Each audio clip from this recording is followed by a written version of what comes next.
This is the Chefs Without Restaurants podcast with your hosts, Chris Spear and Andrew Wilkinson. Each week, we'll be speaking with food entrepreneurs and people in the culinary industry.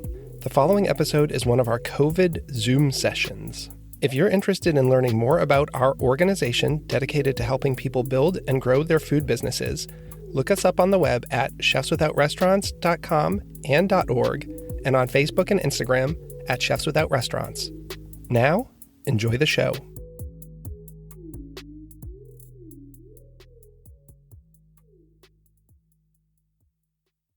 This is episode 43 of the Chefs Without Restaurants podcast. On this episode, we have Hanan Rasheed. Hanan came to the United States from Palestine in 1973. She is the founder of My Healing Table. Her hope is that food can be unifying and that Palestinians and Israelis can find some common ground around a communal table of food. Hanan also gave a TEDx talk on the subject.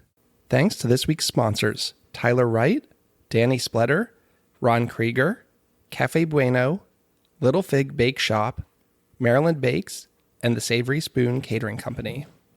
If you want to support the show, our Venmo name is CHEFWORESTOS.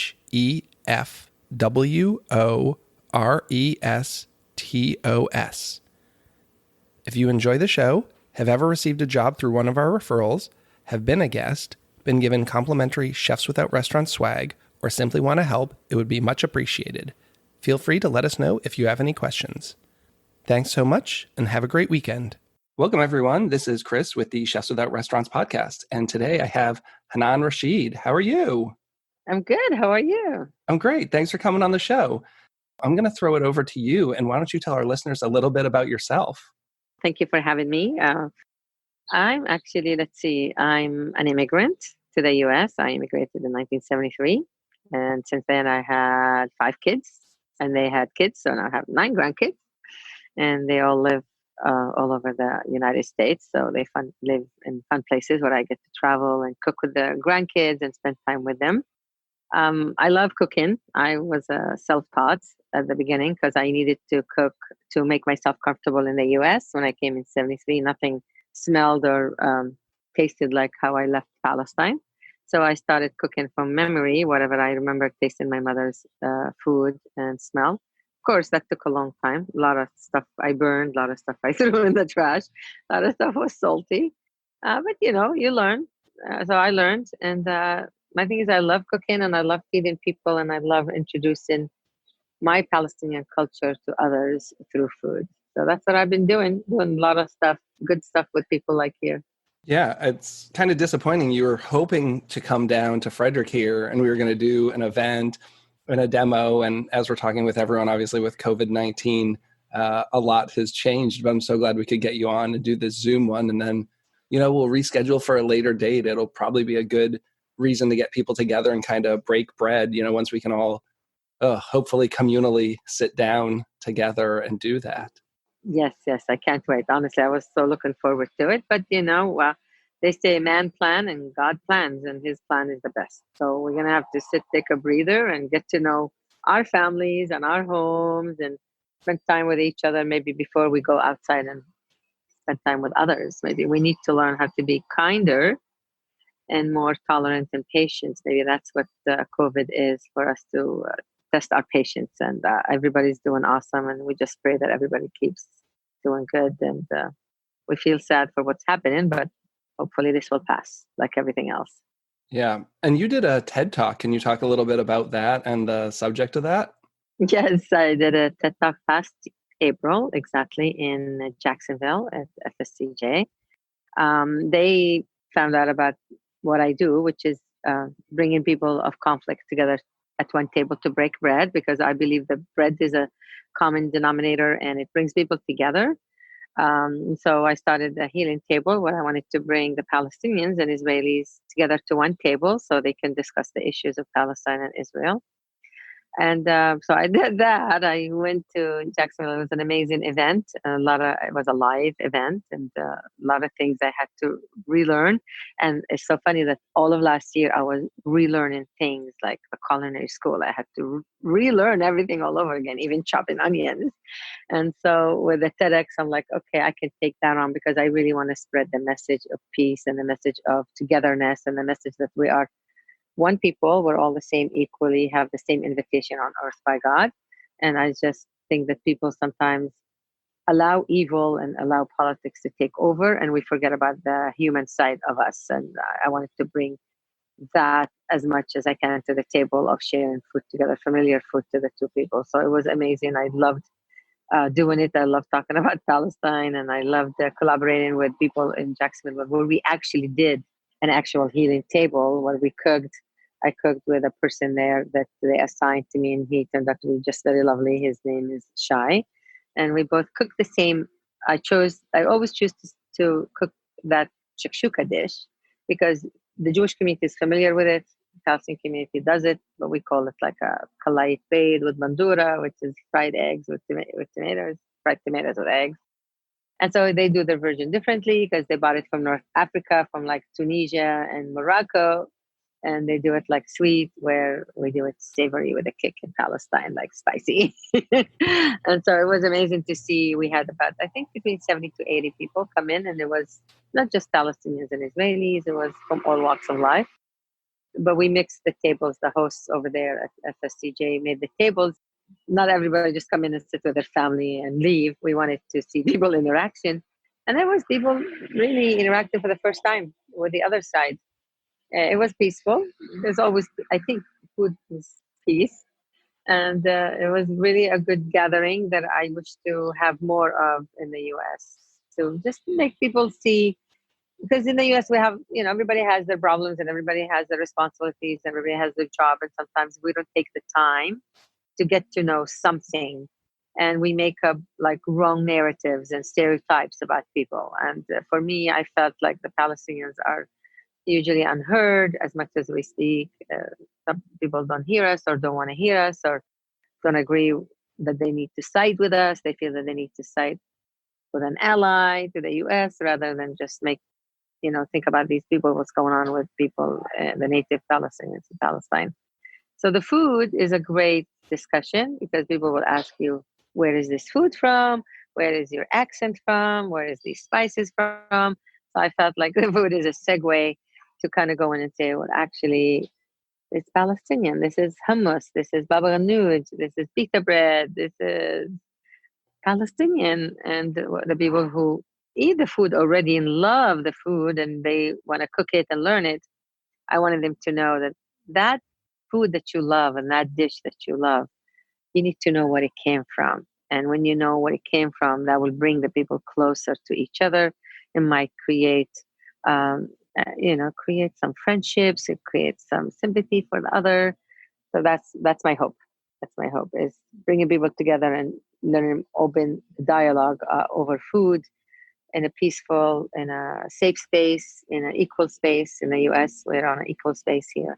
And I hope that I keep going forward with it. We've done one at NYU, the same thing, the year before in New York. And that was a little tougher than FSCJ because the students in NYU really don't get along and don't like each other much.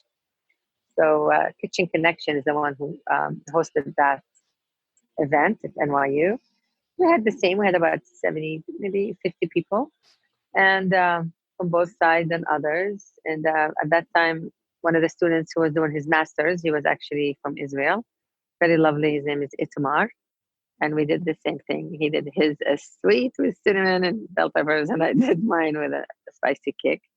And you see the two people when they come into the room, it always happens. Even when I was doing a little politics and speaking a little bit in the media years before, I would see the two people come in and they each go to their sides. It's just natural because of all what's happening, all the hurt and all the pain. And this occupation is not making things easy for either side.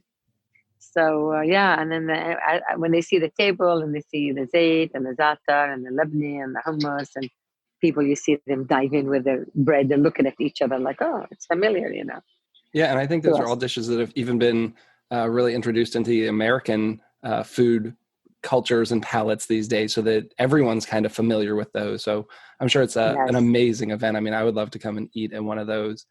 We But will do one in your place, inshallah. I totally understand. It's so hard. Like, I didn't grow up in a very culturally diverse city. And one of the things that strikes me is we had a Vietnamese restaurant in town. And in like the 80s, I remember my dad like adamantly not wanting to go there and actually being pretty rude about like some of the comments he had made, because he was of the generation where we had the Vietnam War. And it was kind of like, we're not going to go and support this restaurant. And I mean, I don't agree with that at all. And I'm really disappointed because Vietnamese food is one of my favorite foods to eat. And I wasn't introduced to that at a young age because just like, white American people in my hometown were not going to support that restaurant. And, now looking back on it, I wonder how well they did in our community and how hard it was for them to stick it out. Because I'm sure there are some pretty terrible people who said some not, nice things to the owners.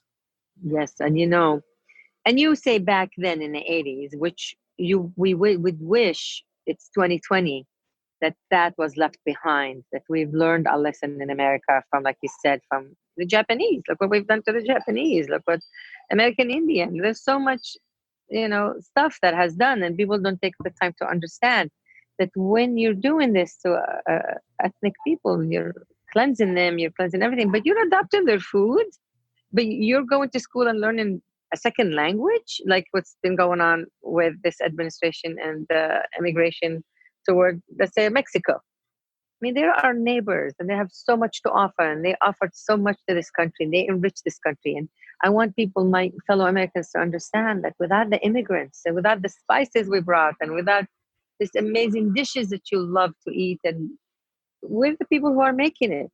It just didn't walk over by itself, this dish. And we went through a lot of discrimination when we came into this country in 1973. When I came in, no one knew what Palestine was. I would say Palestine. They would say Pakistani. I'm like, no, that's a different country, different language. Palestine. And then they would not know it. And then we went through the discrimination because of the color. Then we went through the discrimination because of we're Muslims. And then now it's sad to see, with all the strives and all the things that great leaders done, these civil leaders and other people who, immigrants, amazing immigrants who contribute to this country, that in 2020, we're back to that. We're back to that age of discrimination. So I always tell my friends, I'm like, you like hummus? Oh my God, yes, I love hummus. You like the bread? Yes, I love. I'm like, but that's Palestinian. And they would say to me, oh yeah, we love Israeli food. I'm like, okay, back up here. When Israel came in and occupied Palestine in 1948, it didn't just occupy our land. It didn't just take our land. It adopted the food. They speak Arabic, like some of the Palestinians speak Hebrew inside the 48 territories. We have 3 religions in Palestine. People don't understand there's Christianity. I'm like, how can you be Christian, believe in Jesus, Sayyidina Isa alayhi salam, peace be upon him, and you don't know where he was born? Or have you walked his walk? Have you gone to Nazareth? Have you gone to Bethlehem? That's where I'm from. So how can you say that you love Jesus or love the Holy Land without knowing that there are more than one people there, more than one religion there, that it's for everyone, that Jerusalem is for everybody. It's not just for one person. The Palestinians have a right. And a lot of the people now I see with Corona, Chris, the chefs, the Palestinian chefs are really having to start this amazing, beautiful campaign of know us through our food. This is our food. This is Palestinian. This is our embroidery. This is our language. This is who we are. We love to feed. We love to host. And it's like I pray that this occupation will end so the two sides can live in peace side by side. Why can't people be neighbors and nice to each other? Why do we have to fight with each other? Why do we have to put a wall between us and Mexico? But it's been such a long conflict for those two countries specifically. I mean, I don't know how many years it's going to take to kind 70, of so yeah, to 72 to ease those tensions. I mean, you have some of those rivalries, although, you kind of look at the United States and Russia and Cold War stuff. I mean, that's eased a little bit from where that was, but over time, maybe you can get there. I remember another thing besides food is like soccer, right? Like it's such a global sport, football. Yeah. And in 84, when they had the Olympics, my parents took me to a soccer game and it was Iran and Iraq, and talk about, like very similar thing. Like as Americans, we had, no skin in the game and we just went to watch this Olympic game. But the people there, I mean, there were fights, physical, like fights in the stands and in the streets. And, when you see those countries that have had conflict for so long, I wonder if you can ever really get past it. I have hope, and I am hopeful because, like you said, history tells us that nothing is forever.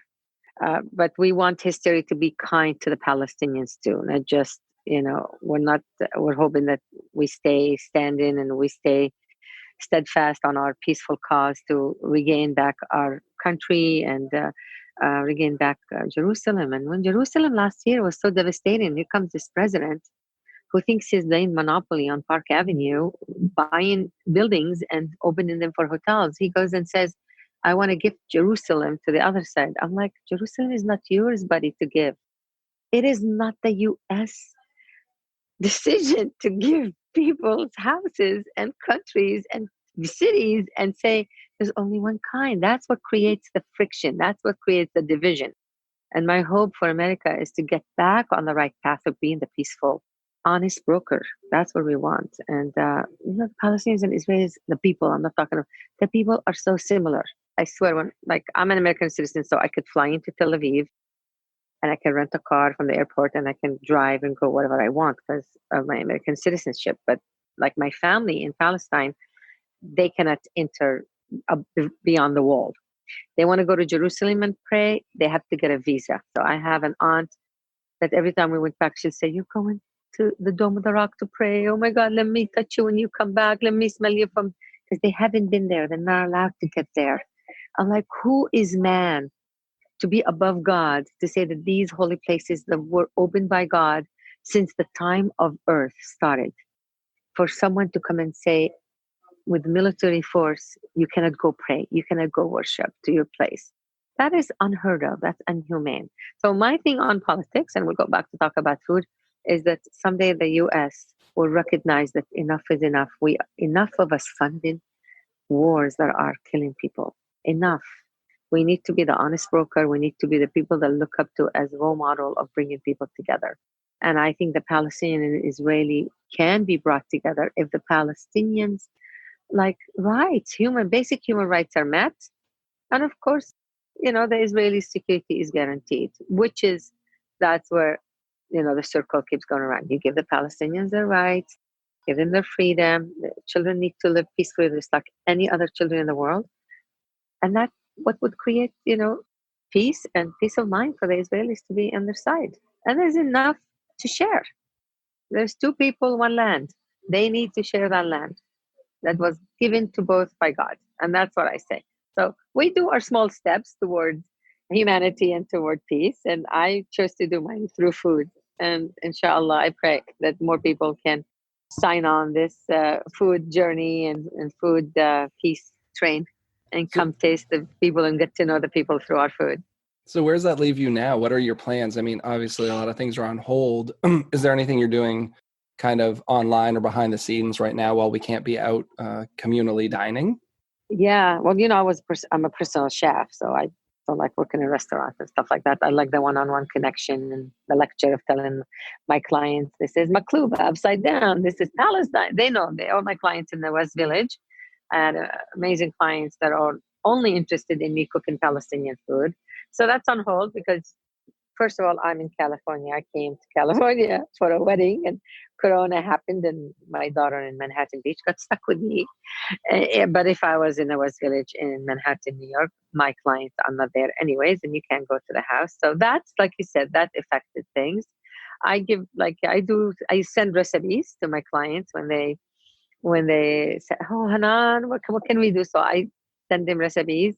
And then I've been baking cookies because this is Ramadan and I'm used to the month of Ramadan. Usually I'm cooking every night. I'm taking care of the converts that come in brand new to Islam because they have no idea what happens in Ramadan. I mean, the born Muslim and with so much family, you feel lonely because of all that seclusion. You want to be isolated to just do your worshiping and your meditation. And imagine them just coming into not knowing the language, not knowing the religion. So I cook a lot. I used to cook a lot and make them feel at home. Another thing is I made cookies and I'm shipping them. That's my meditation. That's my Zen. Is I make 2 boxes a day and I ship them. 2 boxes a day and I ship them, and I feel like I'm doing something, so I won't go crazy. And then I have my grandkids here, which I adore, and they help me. My 3-year-old Zachariah, he comes in and he does the ma'mul cookies, the date cookies with me. Zayn, the same thing. They will wake up in the morning like, oh, Tata, which means grandma in Arabic. What are you making us today? And then I started teaching my daughters, which, I have 4 daughters. I have 5 kids, 1 son and 4 daughters. And they were always like busy with school and sports, and they were really amazing students, excelling athletes. So I didn't want to say, hey, come clean your room or come cook with me. I figured, they're going to higher institutions to learn in America. That's good enough. I'll do the cooking. But now they're all in. One of them is the one in New York. And her job now, she can't do anything. She's a diplomat, actually, at the Palestinian mission to the UN, so everything is closed. So she's home with the children, and she would say, Mom, so I taught her like 6 very hard, complicated Palestinian dishes, ethnic dishes that she thought she would never learn. So I've been teaching her and teaching the other daughters, and we would do a Zoom, and we'd come in and I would sit there or FaceTime, and she'd make the makluba. She made the makluba, which is upside down. That's a lot of steps, desserts, talking to the kids about Ramadan, teaching the kids, they call and say, can we pray? Can you teach us about Ramadan? And for me, that helps me stay connected to my homeland by passing a little bit of what I brought with me to them and to their kids. So that's how I've been filling my Ramadan and my Corona. And I've been walking a lot. I get out in our development here. She lives behind the gates, so we figured we're immune to the germs and bacteria to our little cul-de-sac. So I get out and I keep walking around in the same area with my mask. We do the same thing. Yeah, you have to get out. You have to get out and walk. And I think I'm taking Corona too into reflective, like you said. Where do we go from here as people, and what should we see as people with reasonable sanity, let's say? How do we take this Corona lesson and make it to be like a lesson forever, and a lesson that we can actually, because if we're sitting home for the past 3 months and we haven't learned anything good from that, I would say that's like a very sad thing. So I'm hoping that I have plans, and I would love to teach more than be a personal chef. I would love to have my cooking school and pass on this Palestinian cooking traditions to others. I know, like you said, there's a lot of welcoming and a lot of people receptive to the Middle Eastern food, especially the Palestinian food. A lot of people ask me about recipes, like I said, online. So I would love to be able to teach online and in person when Corona evaporated. I love to, I always say I want to produce my book with the most important recipes that kind of shaped my life since I came into the US with my story. Because I think immigrant stories and all of our stories, we all have stories, not just the immigrants, are very, very important. And we should, nurture them and pass them on to our kids and grandkids. So I hope that we come out of Corona all in good health and alive and move on to do better things in life. Was it easier to observe Ramadan this year? I mean, I know it's probably challenging to do with day-to-day life normally, but with things kind of stopping, slowing down, kind of being stuck at home, did it make it easier? Or I'm sure it was a very different year for you. It's very different because, again, I do spend my Ramadans every year, like going to the masjid and doing my prayer in person, and then in a group with the community. And every night there's an iftar, and I'd love to participate and cook, take something. So I was always, like I said, cooking, taking things. So I couldn't do that. That's why I'm doing the cookies and shipping them. It is easier in the sense of like, you don't have to get out and do an 8 hour of something else and then rush back to do your prayers, because like we're supposed to keep up with our 5 prayers on time. So if you're out working, you gotta like make them up or rush and hide somewhere and do them. So that kind of gave me more time to be with the meditation and be with the people in the house, my daughter and her family. You're really like present. Last year it was really a lot for me because I was doing my externship at the James Beard House. And I said, the first of Ramadan, you always put an intention, not only to fast, but what good deeds you want to do or what challenges you want God to help you with. And first day of Ramadan, I said, oh my God, my 250 hours, God, please help me finish him the last day of Ramadan. And I want to finish them. That's it. And it was a lot. It was a lot. I was doing my 10 hours and then I was personal chefing for my clients too in the West Village, running back doing that. And, you walk around everywhere and it's not like you can afford to take Uber or have a car. So I was walking it and I was like breaking fast after the fact. A few chefs came in from Mozambique and they were Muslims and they were like, whoa, you're observing Ramadan. I said, yes.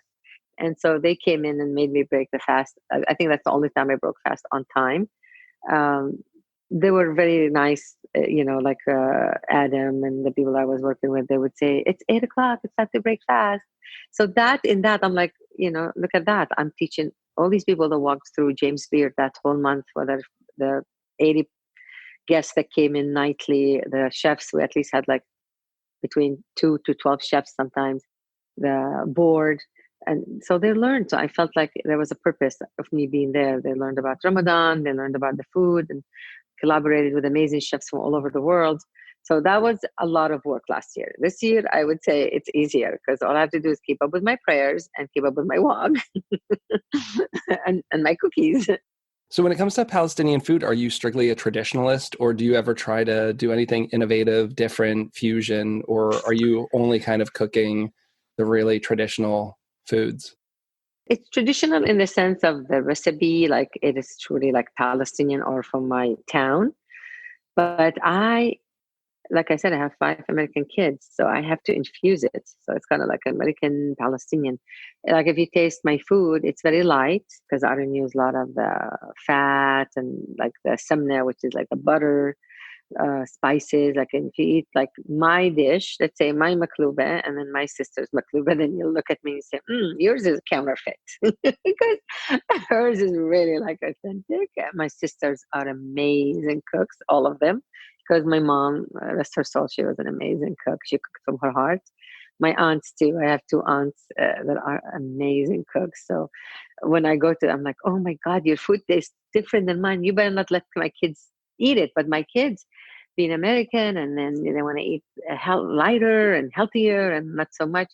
I had to take out some of the spices, take out some of the fat. And sometimes I do things instead of white rice, brown rice, or quinoa. But makluba, I leave makluba the same. I leave the rice, the lamb. But I don't like, okay, for instance, makluba, it has the lamb, so I cook it the same, the white rice. But then the vegetables in Palestine, they would fry them, which is cauliflower, eggplants, potatoes, tomatoes, the garlic, they would fry that. So because my kids will not like that much oil, I bake mine with a drizzle of olive oil. And so it comes out the same, but less the 2 cups of oil that I didn't fry them in. A lot of these short corners I had to take to kind of modify a little bit so my kids can, and I wanted them to eat the Palestinian food. I wanted them to know it and to be proud of it, because when they were going to school, it was tough. Like you said, nobody knew what was going on. We lived in a town called Danville, predominantly white, and they had no clue what hit them when we moved in as Palestinian Muslims. Even in the schools, they were not honoring any holiday except for a few holidays. And when I walked in as a class mother, they told me I cannot say Merry Christmas. So I had to run a campaign in the school district to bring Christmas back. And when I brought Christmas back to the calendar, the superintendent called me and he said, Mrs. Rasheed, we're happy to announce to you that Christmas will be back on the calendar. I said, oh my God, I cannot wait to go tell my Christian friends. He said, wait a minute, he's not Christian. I said, no, but since we're talking about religions, I'm a Muslim, and you have a lot of Muslims in your district that you don't honor the religions. And that gives them a complex with their self-esteem. Why don't you cut all that budget and let's just recognize the Muslim holidays so the Muslim kids can feel good. So we put Islamic calendar holidays on the calendar as well. That was a great project. I felt I succeeded in the school district That was in the 90s. I can imagine So it's a lot of yeah, work, and today it's so different. I mean, we get a lot of discussion because a lot of the Jewish holidays aren't even being recognized anymore. I mean, in Frederick, where I live, we have the Frederick Fair, and they always close school for a day for Fair Day. And one of the days they cut out this year, I think, was one of the Jewish holidays. So the uproar of like, you're going to close school so the kids can go to a fair, but you're not going to close school so we can observe our holidays. And I think the response was, well, anyone who celebrates those holidays can take them off and it won't be held against them. But is that enough? it's not the same. Why are we giving kids a day off to go to a fair to see farm animals and ride amusement rides, but the people who are celebrating their religious holidays aren't given off? It's a very I touchy feel subject and very hard, and I'm glad I'm not the one who has to make those decisions. You can we voted. I think they emailed everyone saying, which days do you think are most important to be off? But other than that, I don't think there was like a hearing or anything on it. to me, I feel that's disrespectful. I'll tell you, if they don't celebrate any holidays or any, like, if they just cut all that out, treat people equally, I'm happy with that. But when my kids were going to the San Juan Valley School District, they were celebrating every holiday except like Christmas, ironically, Christmas. And of course, they had no clue about Muslim holidays. And so I'm like, what the heck? Last time I looked, America was predominantly Christian. And then my Jewish friends, neighbors, I told them the story. So they allied with me too. And we started celebrating each other. Like I would bake a basket of goods for whoever holiday is in the neighbors, and the kids would go wish them a happy holiday, whatever holiday it is. So they started learning about ours and they started doing the same. So we had this commonality of friendship in the cul-de-sac, then it became the neighborhood, then it became the school. So for the kids, like for the Jewish holidays, when you tell these kids we can't celebrate yours because it's a Jewish holiday, it's kind of like disrespectful. And I don't agree with that. I think they should take they should see like how many kids we have. Do they really don't have any Jewish kids in the school? I doubt that. But it shouldn't be like you're telling these 5-year-old or 6-year-old that, listen, Christmas and Kwanzaa and I don't know what else, Chinese New Year is more important than yours. That creates a complex too with people. That kind of like, bullying them into to start thinking that they are something less than the others. And I don't agree with that. I think we should raise our kids to be worldly, and we should raise them to be diverse, and we should raise them to understand and know and want to know the other person, because it's going to make them a much better people than they are. Imagine someone who's sheltered and never tried like food from other places, or never met someone who's darker than them or speaks different than them. The world would be so boring. We have something, it says in our Quran, in our book, it says that, God speaks that he could have created us the same color, same tongue, same language, same feelings. We dress the same, we worship the same, we eat the same. Imagine how boring. But he chose not to. He chose to create us from different tribes. Why? So we can get to know each other and like each other.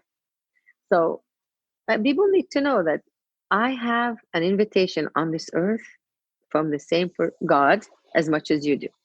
So we need to get along, learn to get to know each other in a nice way, learn to be kind, and know that nobody's above anybody. When we die, our bones look the same. The king and the servant, the bones in the grave look the same, and that's what people need to know. I love the idea of using food to bring people together, and I really think that's a fantastic way to come at it, because I do think that gives you a great opportunity to get people in the same room and start having these conversations. So I'm very excited about this project. I'm also interested to learn a little more about what are some great resources if people wanted to learn about Palestinian cooking. What are your favorite cookbooks, websites, anything that someone could just go to today and start learning? Oh my God, with social media now, it's amazing. You don't have to actually go to the library or go to someone, but you could easily Google Palestinian food, and so many things come out on Instagram. There's so many upcoming chefs. It differs, because if you want like something ethnic or something that's fast, I followed my mother recipes. That's what I do. What's your favorite thing to make? Oh my God. Well, other than these Ma'mul cookies that I've been making, the date cookies, I'll send you a picture. I'll show you some actually. I love making that. I love making the shakshuka, which is the kalait bandura with bayd. I love making the makluba. Our traditional dish is mensaf, which is, and all of our food is done massive amounts. Like you can have people come to lunch and say come to lunch, but you don't ask people how many. That's rude in our culture to ask people how many people are coming. And like 15, 20 people show up to the same dinner and you have enough. You will have enough always. So we cook a lot. We cook for a community. Our food is served on a table of, family style always. And so we cook a lot. So I love making the makluba, the upside down. That's really an amazing dish. The mensef is the buttermilk with the lamb and the naan bread. And oh my God, it's just divine. My desserts, I love desserts. There's the kunafa, which is the Palestinian kunafa. It's called Nabulsi kunafa because it was created in a town called Nablus because of the cheese. And that's like the shredded phyllo with cheese inside it, and you dye the top layer with organic dye so it looks orange, and then you do the syrup. Oh my God, that homemade syrup! It's just sugar and water, and it's just amazing. It was actually a hit at James Beard, that syrup, because they would do their mocktails and they wanted something sugary. So I said to them, "I'll make you my syrup, my atar." As I was making it every night last year, Ramadan at James Beard. Another thing is the phyllo stuffed with cheese, the mutabbak. I love making that, and I have one grandson here, Zain, loves it all the time. So I'm trying. The same thing too is I'm trying to teach my grandkids the Arabic terminology and get their tongue used to the language. By if they fall in love with a dish, they're gonna keep saying it till they get it, and then I'm like, okay, good. They're going to pass that on and carry that and know that they're Palestinians. Yeah, there's so many things. Just I think would people just Google Palestinian food, and everybody has their version, but it's all amazing. A lot of books are out there. I can send you some stuff when it comes to mind.